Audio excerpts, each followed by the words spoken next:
Tropes. Every story has tropes, and some like to break tropes. This story, The Black Crown, by John A. Douglas, is a book that tries to break a new trope in every chapter. But in this one case, I believe he fails. But why? Uh-oh, retard alert! Retard alert, class! Presenting the Short Bus Veteran!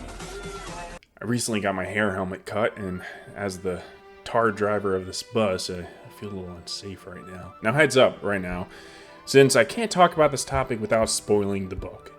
If you don't want any spoilers, then save this and watch it once you're done with the book. Otherwise, I believe, and apparently research backs me up on this, people are more likely to consume a story after hearing spoilers. So hopefully that works out for John. And I did have a review of this on my channel, so if you want to check that out, get a better taste of that story before going in, check it out. And I think a good thing to do here is kind of tell the difference between a trope and a cliche.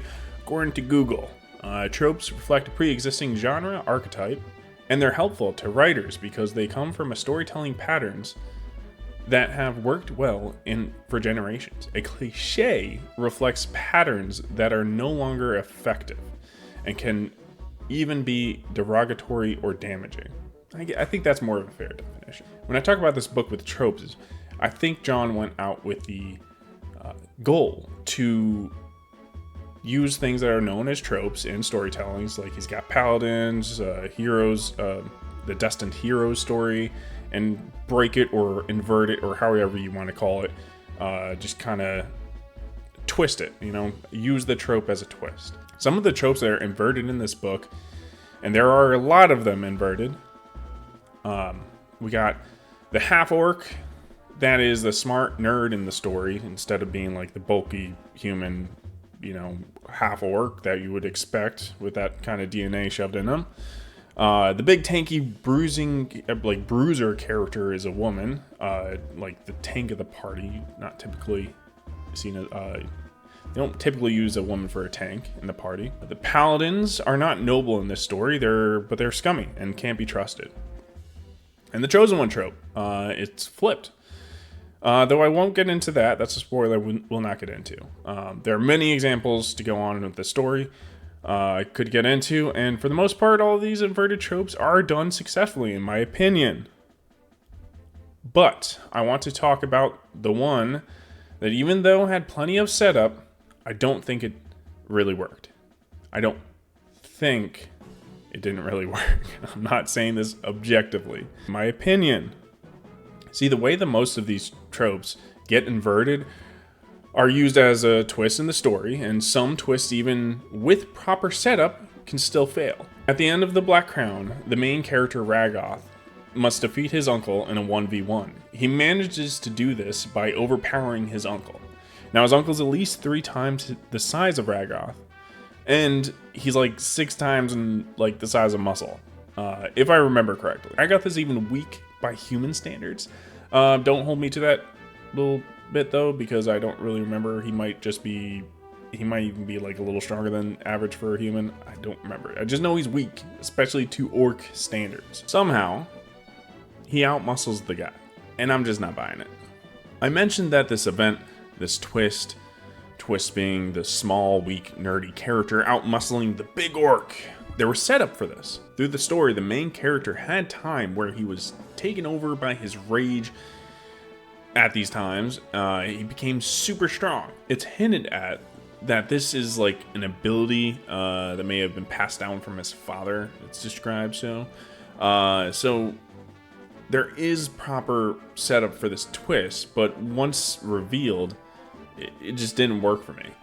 And I don't think it will work for most people. In my opinion, there's just no way, even with a giant rage stat boost, that you're going to get me to believe that Raggoth can outstrength his massive big uncle orc guy.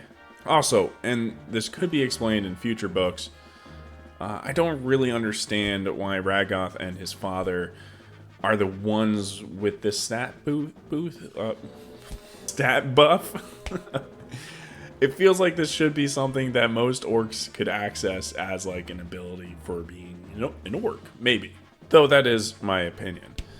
Some suggestions that I might have, and I might suggest to change that may have made this work a little bit better. The main character could have won by outfighting his uncle with the techniques that he learned along the way on his travels from his companions. Or maybe he could have had like a Rock Lee drop the weights moment from Naruto. That is better.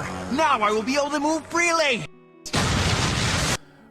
Maybe there's like there was a spell put on him that suppressed his strength for the kingdoms that he lived in, that he grew up with. He grew up with like a normal family in a kingdom. Sorry, not normal family. They were royalty. He grew up with the king.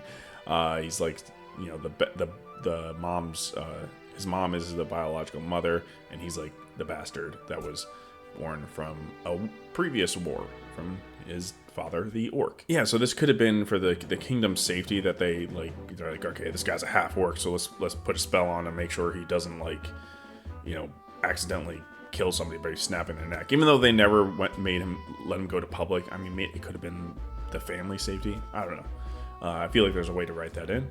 And once released, preferably during this fight, maybe the chains get released, and all of a sudden he gets super jacked in this moment. That's my ideas. And again, this would require like a lot of hints to there being a spell or something hindering throughout the story. Like, you know, this is similar setups to as what John did with the rage. I think the best way to reveal this would be that he figured it out a long time ago, but maybe he feared what his strength would be like, and if it would hurt him now during this fight. Doesn't matter. Boom, drop the weights. Let's go. Strength boosting. You know, he doesn't care if like his strength is going to hurt him. Like, now he cares about winning this fight. Just a suggestion, my opinion. But yeah, there are ways to pull off twists by inverting the tropes. And technically, this book follows a lot of those steps that you would say to, you know, invert those tropes. But I still believe, despite that, this specific twist of the trope didn't work. I guess the lesson to be learned here is that even with proper setup, that there's still aspects of the story that need to be considered in order to have a satisfying twist.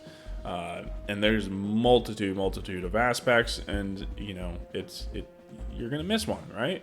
And in this story, that aspect was the description of the characters. I think that's just a limitation in the writing of where you can't get the person to believe the strength difference just from an ancestral rage. I think that would have to be a different explanation. My opinion. But hey, we all write things that not everyone's going to enjoy, but that is the way it is, right? But hey, we're all going to write some things in some stories that even that we do really like, there's going to be some aspects that maybe we didn't enjoy, or maybe we didn't think that worked. My opinion. This is a new series that I'm doing with the goal of attempting to teach writing, right? And not that I have any credentials for such, but while also getting some eyes on some indie projects. I could do this with like mainstream books, and I probably will do that at some point, sprinkle it in, but I like to promote indies. And I don't believe that me talking negatively, especially only an aspect of the story, is going to negatively impact that project. You know, I don't think John's going to lose any sales from this. All it's going to do, really, in my eyes, is bring more eyes to John's project. And I hope that is what happens. I hope that's what happens with any of the people that I talk about in these books. I want them to get more eyes on their project. If you like this, please check out my other video in the same format. I talked about what I believe is a moral contradiction in a story. My opinion. It's a book called Vigilante's Creed. I'll link it somewhere.